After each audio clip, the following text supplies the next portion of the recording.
Selamat datang di Lembah Waktu, tempat sejarah, sains, dan filosofi bersatu untuk mengungkap kisah-kisah yang membentuk dunia kita. Hari ini, kita akan membahas salah satu kebenaran yang paling sering terulang namun sering terabaikan dalam peradaban manusia. Setiap kali manusia mencoba untuk sepenuhnya mendominasi alam, hasilnya selalu bencana. Dari benua ke benua dan dari abad ke abad, mulai dari kampanye burung pipit di Tiongkok hingga bencana kodok tebu di Australia, dari kelaparan kentang di Irlandia hingga kepunahan dodo di Mauritius, dan bahkan dilema modern seperti krisis anjing liar di India, pelajarannya tetap sama. Alam bukanlah musuh kita, tetapi juga tidak akan tunduk pada ambisi manusia yang sembrono. Naskah ini akan membawa Anda dalam sebuah perjalanan, menyelidiki kesalahan sejarah, bencana ekologi, pelajaran yang terlupakan, dan perjuangan filosofis mendalam umat manusia, melawan kekuatan-kekuatan yang menopangnya.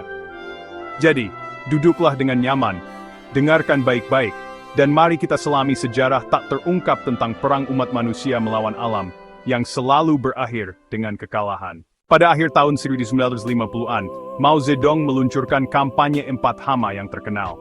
Tujuannya, untuk memusnahkan burung pipit, lalat, nyamuk, dan tikus. Dari semua target yang paling merusak adalah burung pipit Eurasia.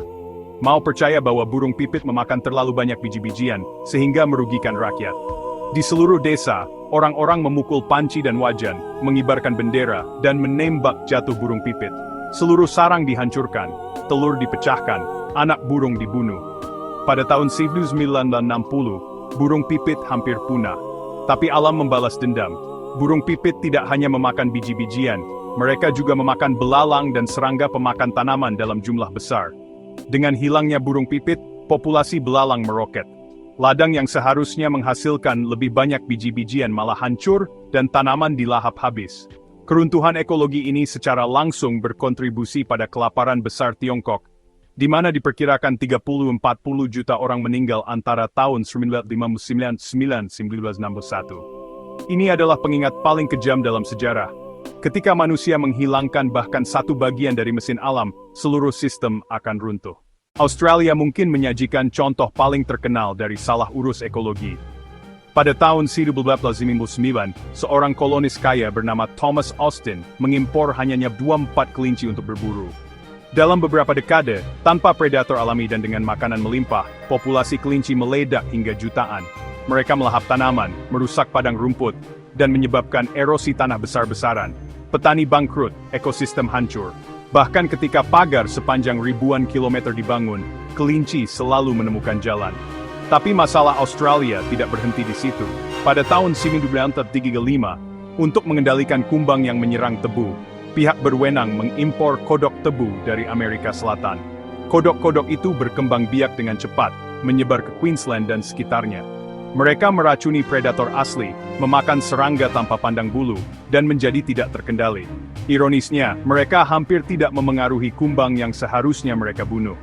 Sebaliknya, mereka menjadi wabah baru, lengket, beracun, dan hampir abadi. Australia belajar dengan susah payah, mengimpor spesies tanpa memahami ekosistemnya seperti bermain catur melawan alam dengan mata tertutup, Anda akan selalu kalah. Berbeda dengan bencana yang baru saja kita lihat, kisah Taman Nasional Yellowstone di Amerika menunjukkan apa yang terjadi ketika kita mengembalikan keseimbangan. Pada awal abad ke-20, serigala telah dimusnahkan dari Yellowstone.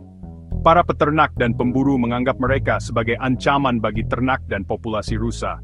Tanpa serigala, populasi rusa melonjak. Mereka merumput berlebihan pada pohon-pohon kecil dan vegetasi, tepi sungai terkikis, berang-berang berkurang, dan seluruh ekosistem terpengaruh. Pada tahun 1995, serigala diperkenalkan kembali.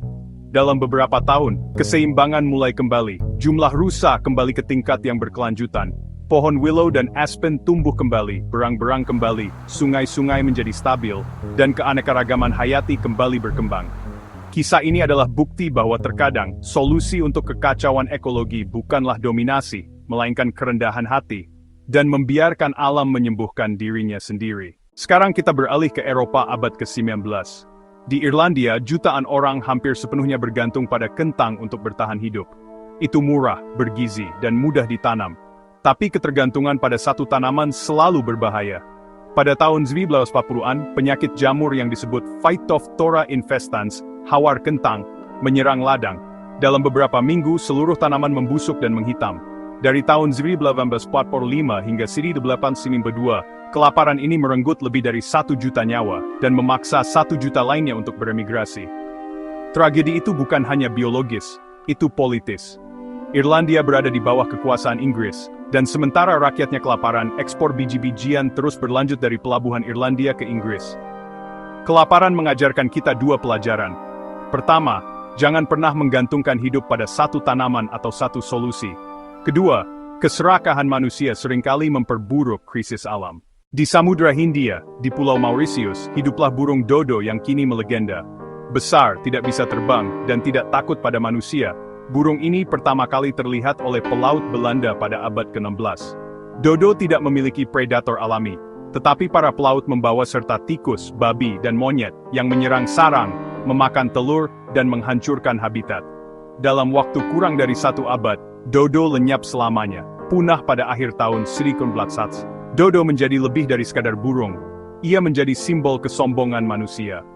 Kepunahannya menandai salah satu kasus awal di mana manusia menyadari bahwa mereka dapat secara sembrono menghapus seluruh spesies dari keberadaan. Hari ini, ketika kita berbicara tentang spesies yang terancam punah, ancaman iklim, dan hilangnya keanekaragaman hayati, dodo adalah pengingat yang mengerikan. Apa yang hilang tidak akan pernah bisa kembali. Mendekat ke rumah, mari kita selidiki krisis anjing liar di India. India memiliki populasi anjing liar terbesar di dunia, lebih dari 60 juta menurut beberapa perkiraan. Masalah ini memiliki akar sejarah yang dalam. Ketika pejabat kolonial Inggris mendorong pembangunan perkotaan, pembuangan sampah menjadi kacau, memberikan anjing-anjing sisa makanan yang tak ada habisnya. Setelah kemerdekaan, program sterilisasi tetap kekurangan dana, sementara urbanisasi yang cepat menciptakan ruang di mana anjing berkembang biak. Di satu sisi, anjing liar menyebarkan rabies, menyebabkan ribuan kematian setiap tahun. Mereka menyerang pejalan kaki, pengendara sepeda, dan anak-anak. Di sisi lain, aktivis hak-hak hewan berpendapat bahwa anjing memiliki hak untuk hidup, dan seringkali masyarakat memberi mereka makan. Ini telah menjadi dilema etika, medis, dan ekologi. Haruskah kita membunuh mereka?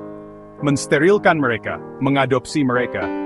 Atau apakah solusi sebenarnya terletak pada perbaikan pengelolaan sampah manusia dan perencanaan kota? Anjing-anjing liar India melambangkan kebenaran yang lebih besar. Ketika manusia gagal mengelola lingkungan secara bertanggung jawab, konflik dengan alam terwujud di jalanan kita sendiri. Di luar kasus-kasus terkenal ini, dunia penuh dengan kisah-kisah peringatan. Cerpelai invasif Hawaii diperkenalkan untuk mengendalikan tikus di perkebunan tebu. Sebaliknya, cerpelai memangsa burung-burung asli, sementara tikus tetap berkembang biak. Burung-burung tak bisa terbang Selandia Baru. Ketika manusia tiba dengan kucing, stoat, dan possum, lusinan spesies burung unik menghilang. Wabah belalang Afrika, deforestasi dan pengelolaan lahan yang buruk telah berulang kali menciptakan gerombolan belalang yang menghancurkan tanaman di Afrika Timur. Bencana Laut Aral, proyek irigasi Soviet mengeringkan sungai-sungai yang memberi makan Laut Aral, yang dulunya adalah danau terbesar keempat di dunia. Hari ini, itu adalah gurun tandus, sebuah monumen bagi kesombongan manusia. Setiap contoh membuktikan hal yang sama. Alam menolak dominasi. Setiap pintas buatan manusia menciptakan efek beriak yang seringkali bertahan selama berabad-abad. Apa yang diajarkan oleh kisah-kisah ini kepada kita? Di luar fakta dan tragedi, mereka mengungkapkan kebenaran yang lebih dalam tentang hubungan kita dengan planet ini. Keterkaitan, dari burung pipit hingga serigala, setiap makhluk memainkan peran dalam ekosistem. Singkirkan satu, dan Anda mengacaukan keseluruhan. Kerendahan hati, kecerdasan manusia sangat besar, tetapi kebijaksanaan alam jauh lebih besar. Kita harus bertindak sebagai penjaga, bukan penakluk. Keanekaragaman adalah kehidupan monokultur. Baik kentang di Irlandia atau ketergantungan pada bahan bakar fosil saat ini, selalu berakhir dengan keruntuhan. Keanekaragaman adalah ketahanan. Keserakahan memperburuk bencana. Dari kelaparan Irlandia hingga anjing liar India, banyak krisis diperburuk bukan oleh alam, tetapi oleh ketidakpedulian dan eksploitasi manusia. Koeksistensi bukan penaklukan. Kemajuan sejati terletak pada koeksistensi dengan sistem alam, bukan mengobarkan perang melawan mereka. Pelajaran-pelajaran ini sama filosofisnya dengan ekologis. Mereka menantang inti peradaban manusia. Apakah kita penguasa bumi atau tamu sementara? Jika sejarah memiliki suara, ia membisikkan sebuah peringatan. Setiap kali manusia berperang melawan alam, manusia kalah. Burung pipit Tiongkok, kelinci Australia, serigala Yellowstone, kelaparan Irlandia, dodo Mauritius, anjing liar India, semuanya menunjuk pada kebenaran yang sama. Kita harus bekerja dengan alam, bukan melawannya. Kesombongan dominasi mengarah pada kepunahan, kelaparan, dan kekacauan. Kebijaksanaan kerendahan hati mengarah pada keseimbangan, kelangsungan hidup, dan pembaruan. Jadi saat kita berdiri di era perubahan iklim, kepunahan massal, dan krisis ekologi global, pertanyaannya tetap, akankah umat manusia akhirnya belajar? Atau akankah kita mengulangi kesalahan yang terukir di tulang belulang burung pipit, kentang, dodo, dan anjing liar? Ini adalah Infinite Archive, mengingatkan Anda bahwa arsip sejarah tidak terbatas, tetapi waktu kita untuk belajar darinya tidak. Terima kasih telah mendengarkan, dan ingat, perang melawan alam bukan hanya tidak dapat dimenangkan, tapi itu adalah perang melawan diri kita sendiri.